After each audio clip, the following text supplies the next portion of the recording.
अस्सलाम वालेकुम एवरीवन। आज का हमारा टॉपिक है ऑर्थोगोनल प्रोजेक्शन। ऑर्थोगोनल प्रोजेक्शन पढ़ने से पहले जो है आई होप कि आप लोगों को ऑर्थोगोनल कॉम्प्लीमेंट आता होगा, और अगर आप लोगों ने अभी वो नहीं पढ़ा तो आप ऑर्थोगोनल कॉम्प्लीमेंट पहले पढ़ें और फिर ऑर्थोगोनल प्रोजेक्शन की अंडरस्टैंडिंग की तरफ आएँ। आपको मेरे चैनल पे भी ऑर्थोगोनल कॉम्प्लीमेंट की वीडियो मिल जाएगी अगर आप वहाँ से देखना चाहें तो। ऑर्थोगोनल कॉम्प्लीमेंट पढ़ते हुए हमने कुछ थ्योरम्स पढ़े थे, मैं आप लोगों को दिखा भी देती हूँ यहाँ पे। उनमें से एक थ्योरम जो हम ऑर्थोगोनल प्रोजेक्शन के अंदर यूज़ करेंगे वो ये है कि अगर हम W में से एक वेक्टर उठाएं और अगर हम W प्रेप में से एक वेक्टर लें और उन दोनों का सम करें तो वो वेक्टर स्पेस V से ही बिलोंग करेगा।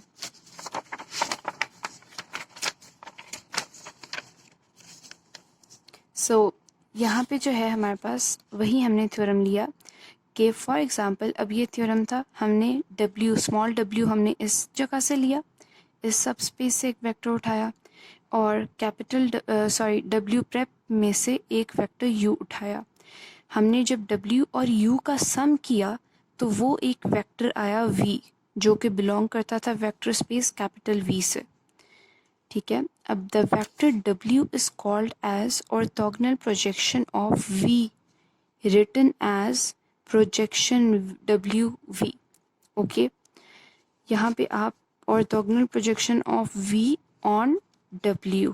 Okay, the vector W is called as orthogonal projection of V written as on W written as projection W and W of V। Okay, so इसका फॉर्मूला बहुत इजी है। ठीक है, आप लोग अगर फार्मूला रिमेंबर कर लेंगे तो आप लोगों के लिए ऑर्थोगोनल प्रोजेक्शन फाइंड आउट करना बहुत इजी हो जाएगा। तो ये हमारे पास फार्मूला है और यहाँ पे जो है हमने क्या किया है कि वेक्टर v को मल्टीप्लाई किया है। ये मल्टीप्लाई नहीं हो रहा, बेसिकली ये डॉट प्रोडक्ट है W1 के साथ, और इस डॉट प्रोडक्ट को मल्टीप्लाई किया W1 के साथ। फिर हमारा जो डॉट प्रोडक्ट है वो V और W2 के दरमियान है। आंसर को हमने मल्टीप्लाई किया W2 के साथ और इसी तरह up to so on WN तक हमारा यही फॉर्मूला चलेगा।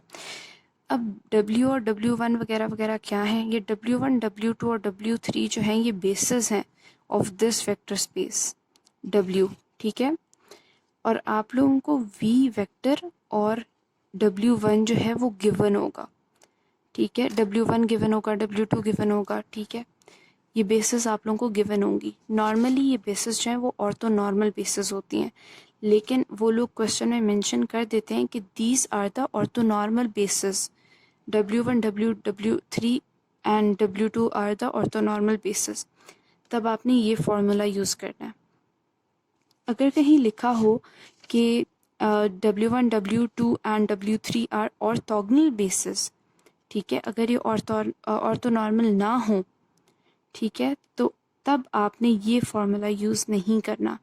तब आपने सिंपली ये फार्मूला यूज़ करना है, और ये फार्मूला सिमिलरली वही फार्मूला है एक्सेप्ट इसके कि हर टर्म के नीचे हमने इस बेसिस का डॉट प्रोडक्ट लिख दिया। लाइक ऊपर हम यहाँ पे W1 बेसिस यूज़ हो रही थी, बेसिस वेक्टर यूज़ हो रहा था, तो यहाँ पे नीचे डिनोमिनेटर में हमने W1 के साथ डॉट प्रोडक्ट लिख दिया। सिमिलरली यहाँ पे W2 का W2 के साथ और यहाँ पे WN का WN के साथ।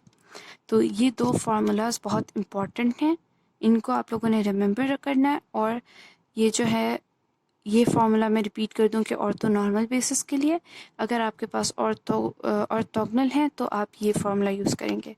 दूसरी बात ये कि आपको कोई ज़रूरत नहीं है कि आप फॉर एग्जांपल अगर आपको ऑर्थोगोनल बेसिस आती हैं और आप उसको ग्राम स्मिथ प्रोसेस से ऑर्थो नॉर्मल बेसिस में कन्वर्ट करें, क्योंकि वो एक बहुत लंबा काम है। तो सीधा सीधा आपके पास फार्मूला मौजूद है, आपने फार्मूला लगाना है और आपके पास आंसर आ जाएगा। अब यहाँ पे जो है ये आपके पास गिवन क्वेश्चन है कि W जो है वो 2 डायमेंशनल सबस्पेस है और इसकी ऑर्थोनॉर्मल बेसिस कौन सी है, W1 एंड W2, और एक वेक्टर हमारे पास गिवन है 2, 1, 3। अब हमने क्या करना है कि हमने इसका ऑर्थोगोनल प्रोजेक्शन फाइंड आउट करना है, और हमें पता है कि उसका फॉर्मूला क्या है। W का डॉट प्रोडक्ट लेना है W1 के साथ, इसको मल्टीप्लाई करना है W1 के साथ, ऐड कर देना है, W का डॉट प्रोडक्ट लेना है W2 के साथ, इसको मल्टीप्लाई कर देना है W2 को। अब हम ये कर देते हैं लाइक 2, 1 and 3 and 2/3, 1/3 and 2/3। ये माइनस है, ये भी माइनस है, और डॉट प्रोडक्ट लेंगे पहले इसका, वो आएगा 4/3 प्लस -1/3 एंड -6/3। इसको अगर सॉल्व करेंगे तो हमारे पास क्या आएगा, 4 - 7/3 which is equals to -1, and -1 का मल्टीप्लाई करेंगे किससे, W1 से। तो सिंपली ये टर्म जो है ये हमारे पास क्या बन जाएगी, हमने -1 को मल्टीप्लाई करना है W1 से, तो इन सारी टर्म्स के साइन चेंज हो जाए, 2/3 माइनस हो जाएगा एंड 1/3 एंड 2/3 जो है ये पॉजिटिव हो जाएंगे। अब हमारे पास आती है इस टर्म को सॉल्व करने की बारी। W को हमने मल्टीप्लाई करना है, सॉरी डॉट प्रोडक्ट लेना है W2 के साथ। 2 × 1/√2 is equals to 2/√2, then 1 × 0 is equals to 0, then 3 × 1/√2 is equals to 3/√2 which is equals to 5/√2। अब हमने क्या करना है, 5/√2 को मल्टीप्लाई कर देना है W2 के साथ। तो 5/√2 को 1/√2 के साथ मल्टीप्लाई करेंगे तो हमारे पास यहाँ पे हमने 1/√2 को 5/√2 के साथ मल्टीप्लाई किया तो हमारे पास आया 5/2 आ गया, ठीक है, क्योंकि √2 × √2 is equals to 2, then 0 × 5/2 is equals to 0, and sorry ये यहीं पे 0 आएगा, ये हम वेक्टर लिख रहे थे, and then 5/√2 × 1/√2 is again equals to 1/5/2। ठीक हो गया। अब हमारे पास जो है वो एक आंसर ये आ गया और एक आंसर हमारे पास ये आ गया। ये इस टर्म का आंसर ये और इस टर्म का आंसर हमारे पास ये।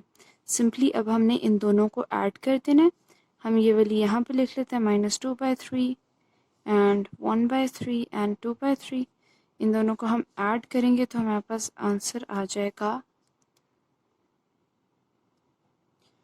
फाइनल आंसर जो है वो हमारे पास आ गया ये। मतलब कि ये जो है ये हमारे पास आ गया है ऑर्थोगोनल प्रोजेक्शन।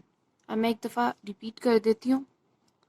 ये हमारे पास दो बेसिस गिवन थी, ये हमारे पास एक वेक्टर गिवन था, हमारे पास projection find, orthogonal projection find करने का फॉर्मूला ये था। हमने पहले V और W1 का डॉट प्रोडक्ट लिया, उसको मल्टीप्लाई कर दिया W1 से, इसका आंसर हमारे पास ये आया। देन हमने V और W2 का डॉट प्रोडक्ट लिया, मल्टीप्लाई किया W2 से, आंसर हमारे पास ये आया। इन दोनों का हमने आपस में करना था ऐड करके हमारे पास फाइनल आंसर ये आया। क्वेश्चन आप देख लें यहाँ पे, ये हमारे पास गिवन क्वेश्चन है।